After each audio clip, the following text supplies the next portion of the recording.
Hebrews chapter 1 verse 8. Oh, yung walang Bible, paki-share sa kanila yung kutso. Yung dalawang kambal. Bisita natin. Chapter 1 verse 8. Libro ni Hebrews. Magandang umaga po sa ating mga kapatiran sa ibang bansa, sa Norway, Singapore, at Hong Kong, at the same time sa Spain. Magandang umaga po sa inyong lahat din. Magandang umaga po sa inyong lahat doon. Okay? Sa ating pong Pinas, magandang umaga rin po sa ating lahat. Okay? Sa libro ni Hebrews, takder tayo anak. Takder kaya. Para respectuin tayo man, di pa nagbasa, itinasantuan ang kasuratan. Iti Hebrews chapter 1, verse 8. Sabay-sabayin po natin basahin. Ako na lang bumabasa muna at kayo sa pangalawa. But unto the Son he saith, Thy throne, O God, is forever and ever. And a scepter of the righteousness is the scepter of the kingdom. Kayo po ang babasa sa 8. Go! But unto the Son saith, Thy throne, O God, is forever and ever. And the scepter of the righteousness is the scepter of thy kingdom. Ay, po'y manalangin, nagilang Ama, ang makapangyarihan sa lahat. Salamat po Diyos sa iyong mga salita na aming nabasa. Salamat po Diyos sa mga kapatid na nandito ngayon, ganun pong dalawang bisita.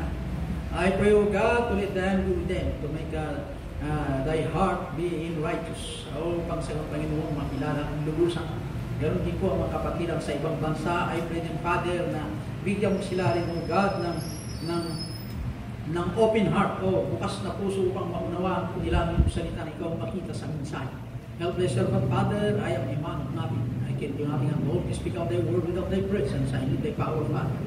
Patawad po sa aking mga nagawang kasalanan, gawin mo tagapagtulong ng mga bata, gawin siya ng Kristo. Salamat po sa lahat. In Jesus Christ I pray. Amen. Lahat po magsiyo po.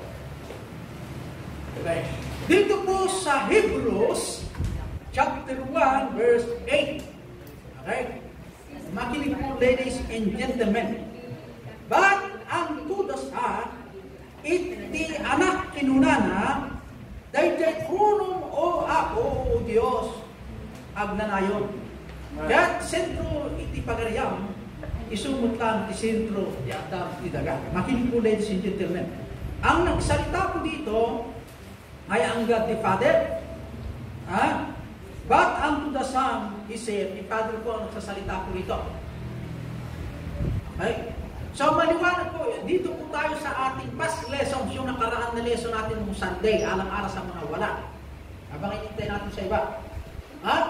Ano ba ang katayuan natin sa harap ng Diyos? Okay? Yan. Sino ba ako noon? Pinag-aralan ng Sunday School. Okay? At ang sabi ng Bible, ang Diyos ang lumikha ang sanlibutan, lupa at ang langit nilikha ng Diyos. Ngayon, ang tao po ay nagmula saan? Sa alabok. Ang tao ay nagmula sa alabok dahil po sa kasalanan mayroon po tayo, ang kamatayan ay darating. Bata, matanda, may asawa o wala. Walang respeto po ang kamatayan. Ang pinakamayaman na alam natin sa mundo ay namatay. Ang mga pinakamagaling na doktor namatay. Walang kinikilala ang kamatayan. Kailan tayo mamamatay? Ang sabi ng Bible, walang nakakaalam ang kamatayan, darating kahit anong oras ang kamatayan. Dahil ang sabi ng banal na kasulatan, sino ba ako sa harapan ng Diyos? Pinag-aralan natin ng nakarang Sunday, ako po ay patay spiritually. Ako po ay nahatulan. Ang puhod ng Diyos ay nasa akin. Ako po ay alipin ng kasalanan. Ako po ay nawala sa liwanag. Ako po ay nakahanda papuntang apoy ng impyerno. Iyon po ang ating kalagayan. Noong panahon ng Diyos noon na tayo po'y nakita, tayo po'y nagkasala, nakita niya lahat po ito sa kalagayan natin. Dahil tayo po ay nagkasala, ano ba talaga ang dapat nating gawin sa harapan po ng Diyos? Siguro nakakita kayo siguro yung humarap kayo sa korte. Ayun, nandun yung judge. Pagpasok pa lang ni judge na nakasultanan di ba, yung authority being the judicial, he broke the judicial power being as a judge. pagpasok pa lang, ay sinuot na yung kanyang authority bilang judge. Magsitayo ang lahat. Si piskal, si attorney, lahat po ng mga tao magsitayuan. Ang purpose ng pagtayo is for the respect, ang paggalang sa hukom ng branch 4, ganyan, depende ng branch. Kaya nga pinatayo lahat.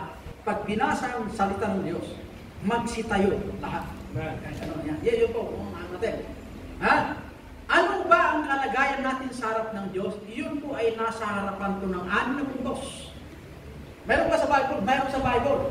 I was spiritually dead. Ephesians 2:1. I was condemned already. John 3:18. The wrath of God abided in me.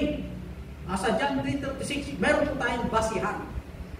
Sa hukom ng husgado, hindi piling huhusgahan ka, wala akong basihan. It should be within the law. Ganun din po sa Bible. Kailangan po mayroon itong basihan mula sa banal na kasulatan. Dahil tayo po ay nagkasala, ano naman po ang sinabi ng Iglesia ni Manalo? Matthew 16:18. Buksan natin. Matthew 16. Matthew 16. Buksan natin sa Matthew 16. Ay i-guide po yung hindi nakakalam yung Bible. 16:18. And I say unto thee, that thou art Peter, upon this rock I will build my church, and the gates of hell shall not prevail against it.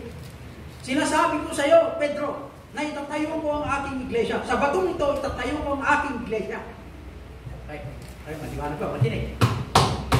Itatayo ko po ang aking iglesia. Okay. Ano bang ibig sabihin ng iglesia? Okay. Ang iglesia po, ang kahulugan ng iglesia, ay yun pong mga mananampalataya na baptized believers. It is an assembly of baptized believers ang kahulugan ng iglesia. Hindi po yung itong building. Okay? Hindi po itong building. Okay? Dito po nakuha ni iglesia ni Manalo na ang kanilang basihan, na ang kanilang iglesia, itong church, yun po ang tagapagligtas na ayon sa John 10:9. Kung sino ang papasok sa akin, ay maliligtas. Ano ba yung akin? Yung pong itinayo niya, iglesia. Hindi mo yan. Ano ba ang kahulugan ng iglesia? It is an assembly of baptized believers. Or it is an assembly, or it is an organized assembly of baptized believers. Ang ibig sabihin, kalipunan ng mga ligtas. Yun po ang iglesia. Okay. At sabi po ng John 9, so sino ang papasok sa akin, iyon po ay maliligtas. Sino ba ako sa harapan ng Diyos? Ako po ay spiritually dead. Sino ba ako sa harapan ng Diyos? Ako po ay nahatulan ng kamatayan papuntang impyerno. Ang puot ng Diyos ay nasa akin. Ako po ay alipin ng kasalanan. Ako po ay nawala sa liwanag. Iyon po ang ating kalagayan. Ngayon ang sabi ng iglesia, papasok ka sa iyong itinayo ni Kristo na iglesia. Yan. Okay? Upon this rock, I will build my church. Ano bang kahulugan ng church?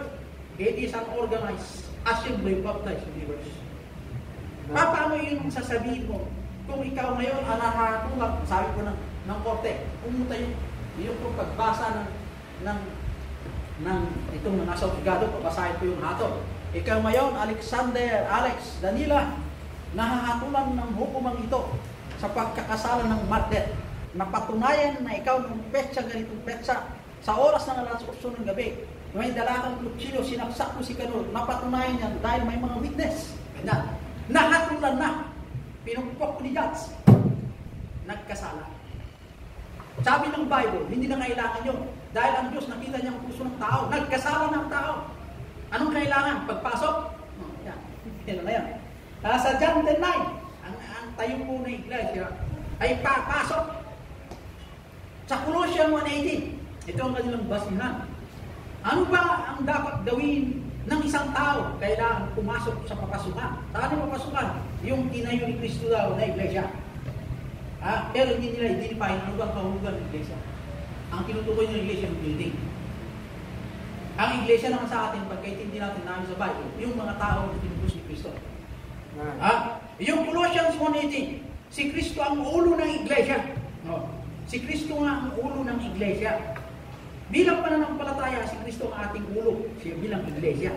Tayo po ang mga iglesia. Sa kanila naman yung church ang iglesia.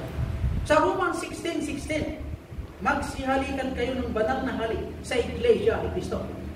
Holy Kiss and the iglesia ni Kristo. Ibig sabihin, magsibatihan kayo, magkumustahan kayo sa loob ng iglesia. Ibig sabihin, pumasok ka doon sa tinayo ng iglesia, doon kayo magkamayan. Ano ba yung iglesia? What is the meaning of iglesia? Naayon sa dito, naayon po sa Mr. Webster, naayon sa itong mga dictionary. Kung ang basihan ay pagpasok, kawawa si John the Baptist, walang pinasukat sa impyerno. Si Apostol Pablo, si Apostol Peter, napunta lahat sa impyerno. Bakit? Walang pinasukat panahon na yun. Kailan lang itinayo ang iglesia? 1914. Paano yung 18th century? Kawawa naman sila. Lumiyan ang basihan. Kaya sa Acts 20:28, tinubos ni Kristo ang kanyang iglesia. Ang tinubos ni Kristo ay ang mga taong tumanggap kay Kristo. Sa kanila naman, yung pumasok sa iglesia, yun po ang tinubos niya. Pumasok ka sa D-Day, sa kanila. Pag pumasok ka, yun ang tinubos. Pag hindi ka pumasok, hindi ka tinubos. Ibang kasi naman yung iglesia na. Bakit yung iglesia nyo ba na may building kaya bang granadahin yan, mawasak? Pwede mawasak yan. Sa atin, ang ating pong tumubos sa atin ay si Kristo. Siya na po ang nagbayad sa ating kasalanan sa bundok ng Kalbaryo. Kaya tayo po yung naging iglesia. Itong patawang ito ay iglesia. Sa 1 Corinthians 12:37, tayo po yung mga sangkap ng iglesia. May mata, kaya, yung sangkap, mayroong tagawalis, sangkap mo niya sa iglesia. May taga-preaching, may mga asering, sangkap lahat yan sa isang nagpa. Kaya, ito ang kanilang depensa pagdating po sa kaligtasan. Ang sabi ng banal na kasulatan, nagkasala ang tao. Ikaw ngayon napatunayan sa korting ito nagkasala. Ano ngayon ang remedyo? Pumasok. Ano ba ang remedyo? Pumasok ka, itinayo ni Kristo na iglesia. Okay, yun ba ang solusyon? Ang sabi po ng Bible, upon this rock, I will build my church, sabi ni Kristo. Yung pong rock, pagbasahin mong rock, si Kristo ang rock. Okay? Upon this rock, sa batong ito, na si Kristo, itatayo ko ang aking iglesia. Ano bang ibig sabihin ng build? Ayon sa encyclopedia, ayon po sa Mr. Webster, expand, increase. Ano pa? To extend. Ibig sabihin, paramihin ni Kristo ang mga baptized believers ni John the Baptist. Yan ang ibig sabihin niya. Kaya, mali po ang interpretasyon itong iglesia. Paano pumasok ka sa building? Yung kamay nasa loob na, yung isang paa nasa labas, namatay ka na. Saan mo ngayon? Bigtas siya o hindi? Pinusog ko ano ang gagawin. Okay, ano yan? Paano yung nasa bundok? Ay wala, diligtas yun, patay. Yan na. Namatay na, hindi pumasok sa iglesia. Kailangan buhatin mo yung tao, yung pasok. Sa iglesia. Paano yan? Paano mo hindi nakapasok? Hindi sa impyerno pupunta. Okay? Balik tayo sa kultos. Yung ibang sekta naman, gagawa ka ng mabuti para makapunta ka sa langit. Para mapawalang sala ka. Ano ba ang sinabi ng banal na kasulatan? The title ng mensahe, Christ is God. Jesus Christ is God. 1 John. Basahin natin sa 1 John 5:20. Pag itulungan nyo, buksan ito ng dalaga natin. Ito yung mga bisita natin. Ito kayo din na naiintindihan ko yung sinasabi natin. 1 John 5:20.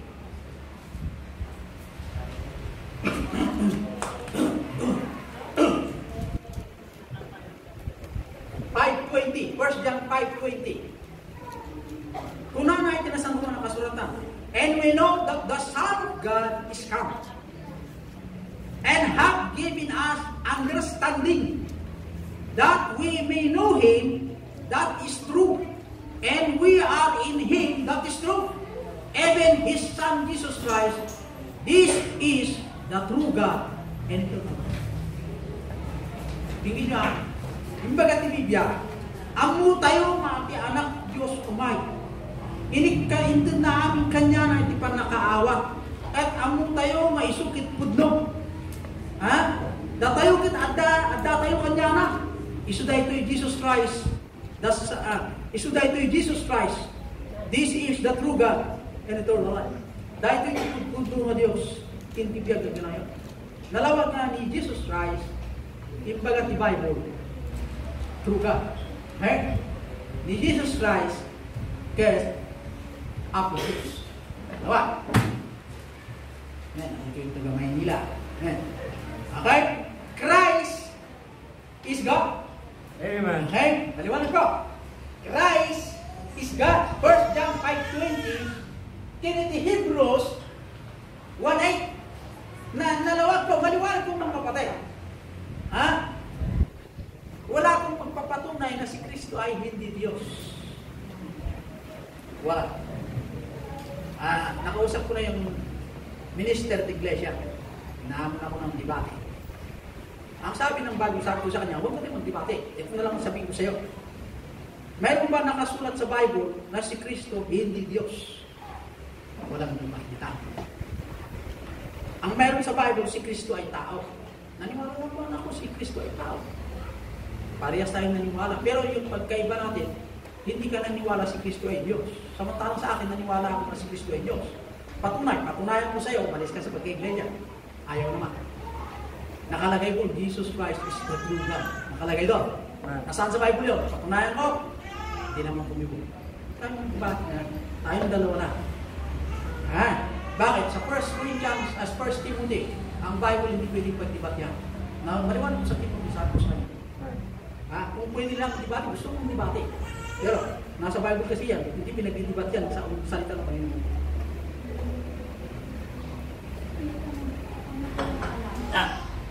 Una, 1 John 5:20. Maliwanag po yun eh. Ano ba yung mapaliwanag po yun? Basahin ko. That we may know Him that is true, and we are in Him that is true, even in His Son, Jesus Christ. This is the true God and eternal life. Amen. Kung hindi mo pinibalik-tarin na yun, maliwanag na po. Hindi lang yan. Sa Hebrews chapter 1, verse 8, sinabi ni God the Father nagsalita, ang tutay Son, thy throne ba? Sa anak sinabi niya, titrono mo Diyos.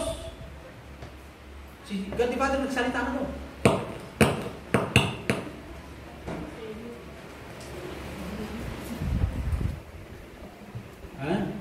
Kaya, sa atin bilang mananampalataya,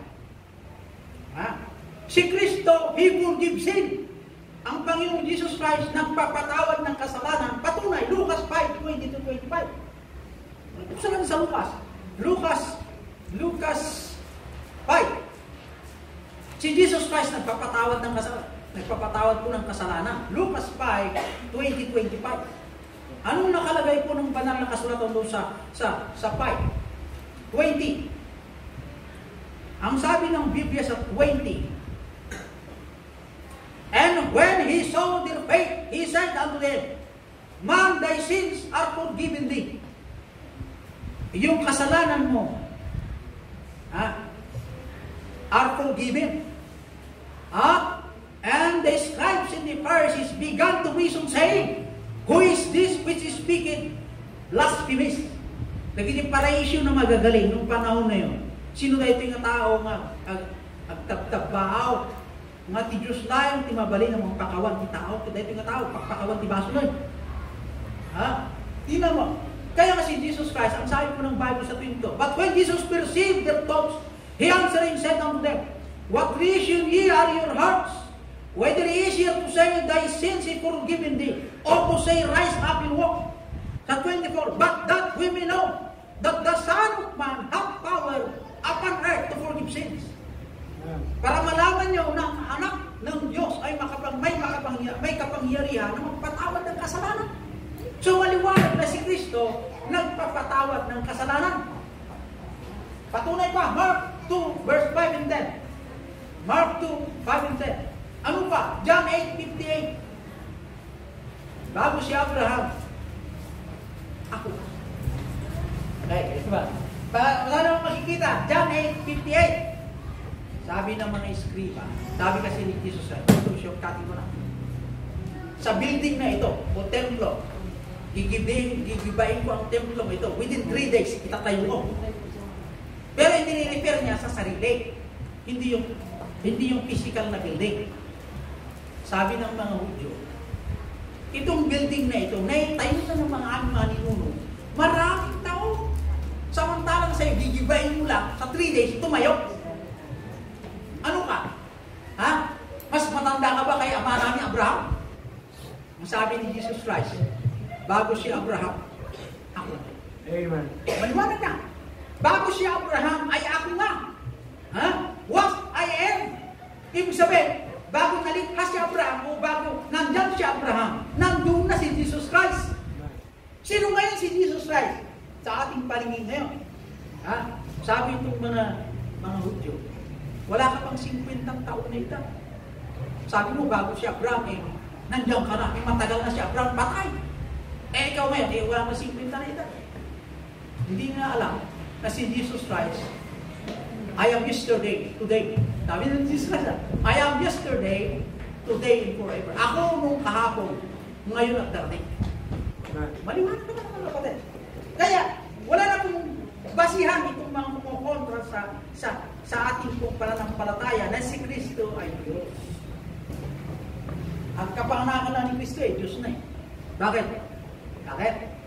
Ang sabi ni Marta, ni Maria, wala akong alam na lalaki na pwede akong manganak. Ibig sabihin, wala pa akong asawa. Paano akong manganak? Sabi yung Anghel Gabriel, huwag kang mag-aalala, Maria. Yung kung ibubuntis mo ay ang banal na Espiritu Santo. Sino yung banal? Capital S, capital J, the Holy Ghost. Yung Holy Ghost, yun ang nasa sinapupunan ni Maria. Nung lumabas, nabalot ng lamang Kristo. Sino yung Holy Ghost na yun?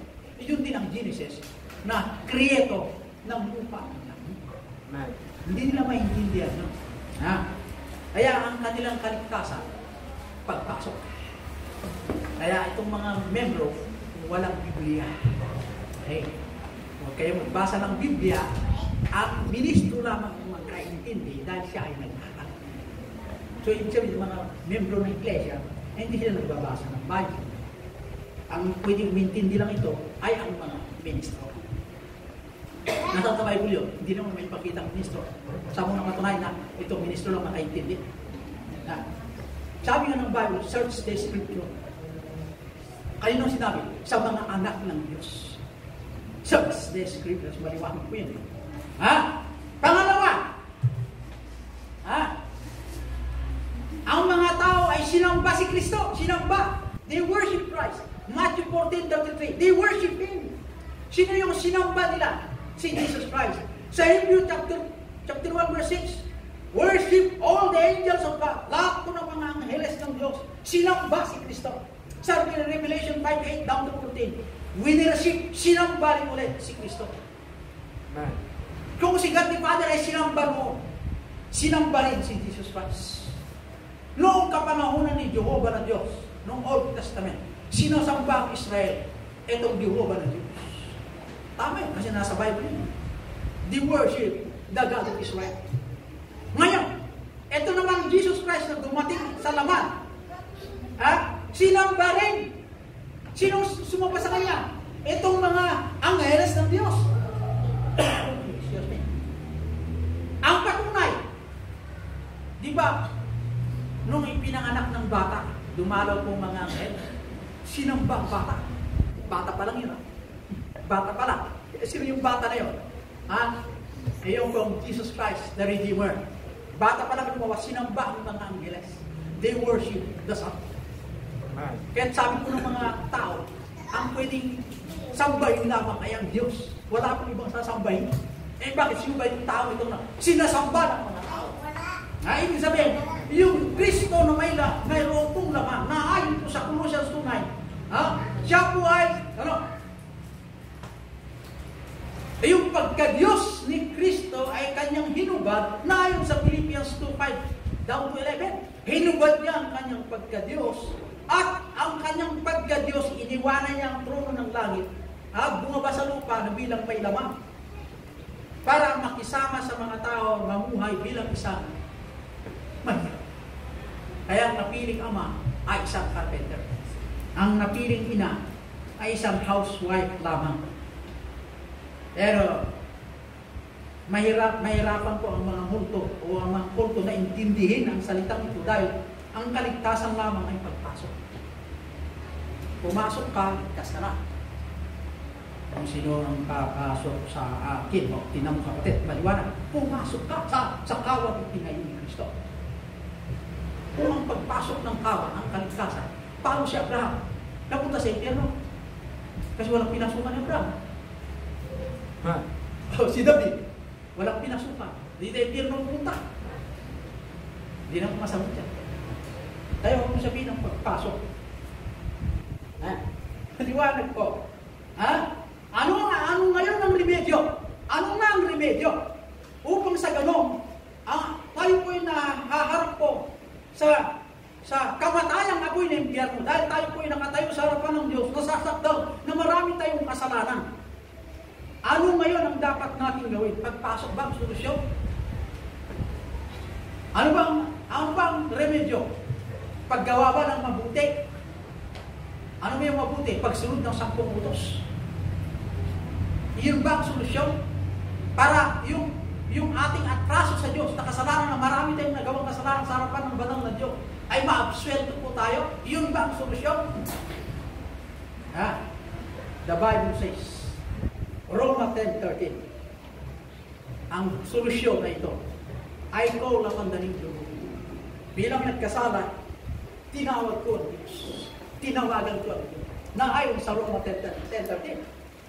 Tumawag ka sa, tawagin mo yung Diyos na doon ka nagkasala. Di ba yan? Ang Diyos ng lumikha ng langit at ang lupa. Doon ka nagkasala. Tawagin mo.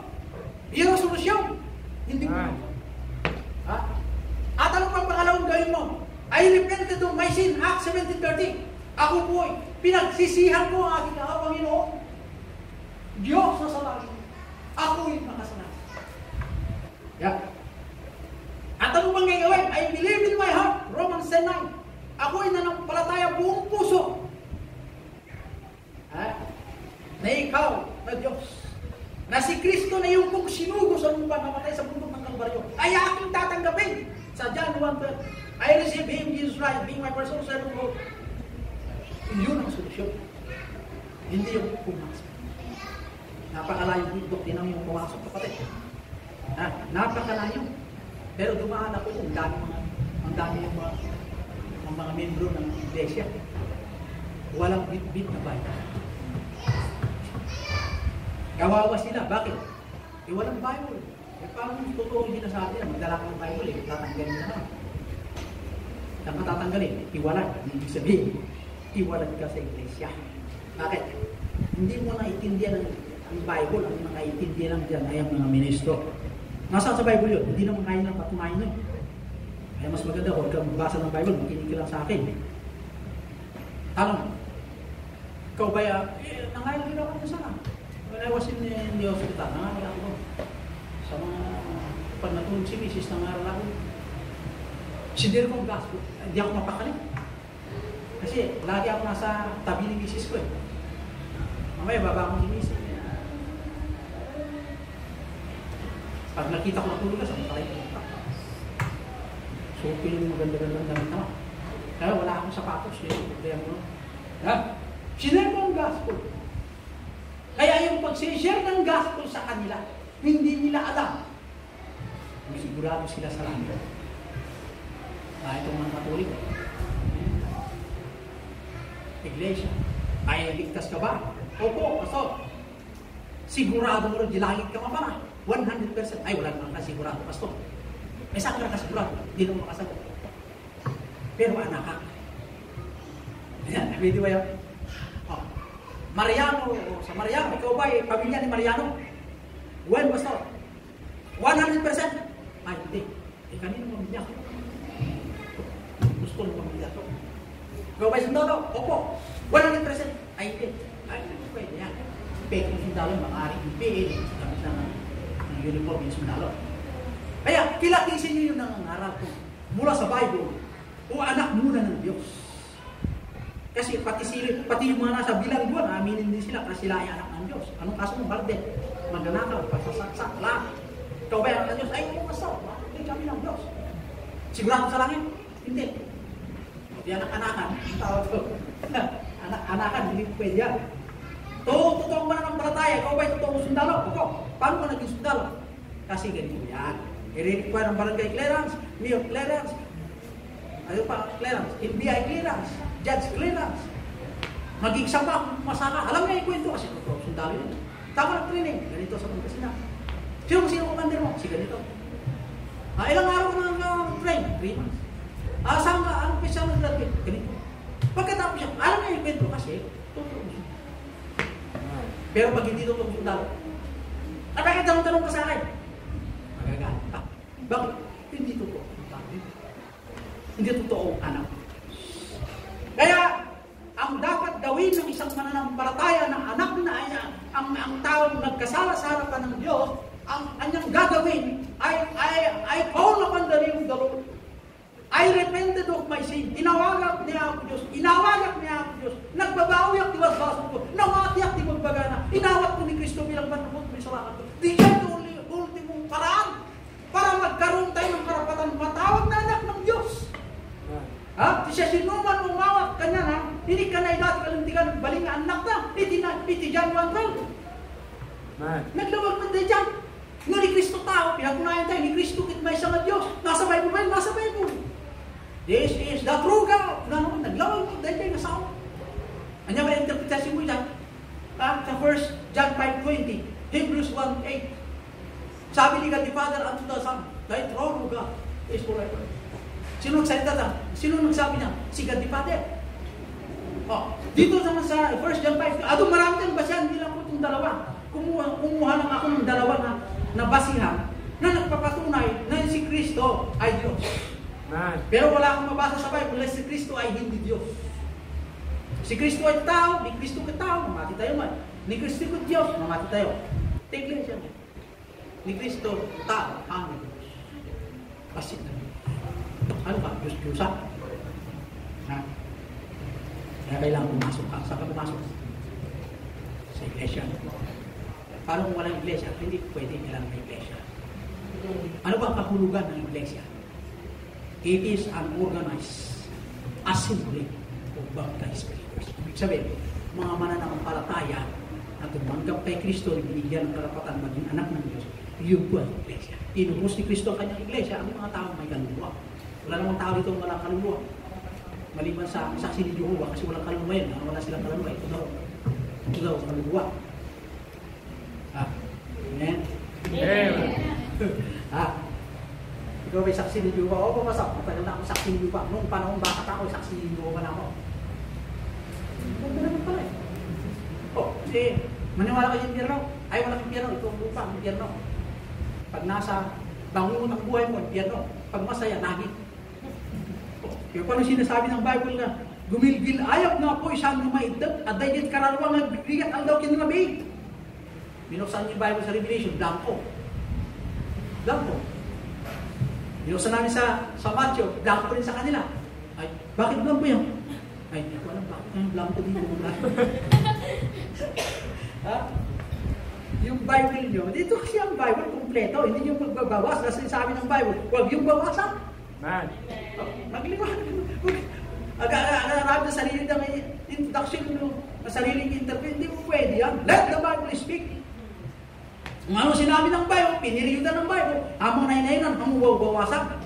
Let the Bible speak himself. Maliwanag po yan.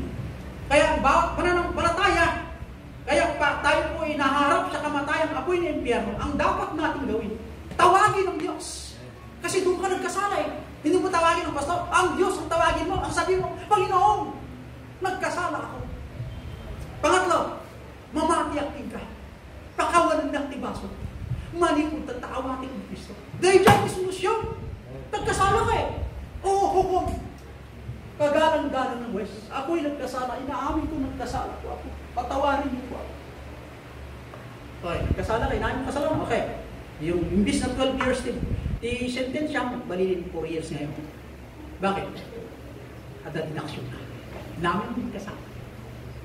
O di mas maganda pa sa korte kasi yung pumasok ka. Ang layo naman ng pain niya, pumasok. Hindi lang ako yung pumasok.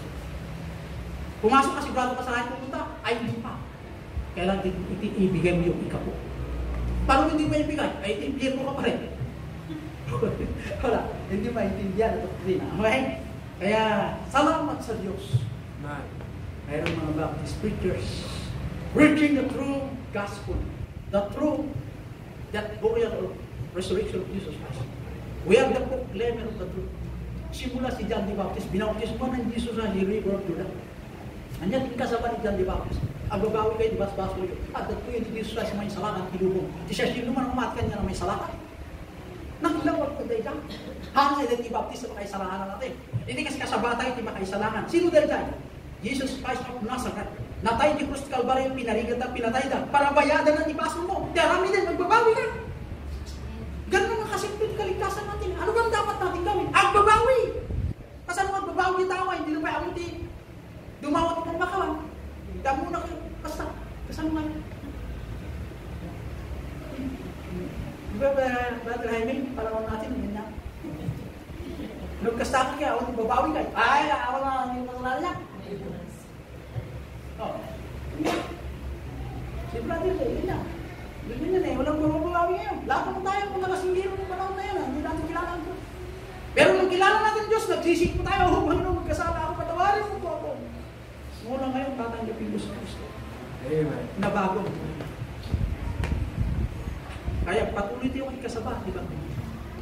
Saan pag-anis? Amen? Amen. God Almighty, salamat Panginoon sa iyong mga salita. Salamat po Diyos sa kaligtasan na siyempre na naayon sa iyong banal na salita. Na ang kaligtasan na salalay lamang kay Kristo dahil only begotten Son. Na siya rin noon, O Diyos, na lumikha ang sanlibutan. At siya rin, O Diyos, nasa flesh. Na si Kristo lamang po ang daan ng kaligtasan o solusyon upang sa ganun makamtan namin ang laging kabiyaya o bayan. Salamat po Diyos sa kaligtasan na walang kabayan. Dalayan ko para tagin mo ngayon para lang pala tayo, O Diyos. Ganon din po huwag mo kayong kabayan.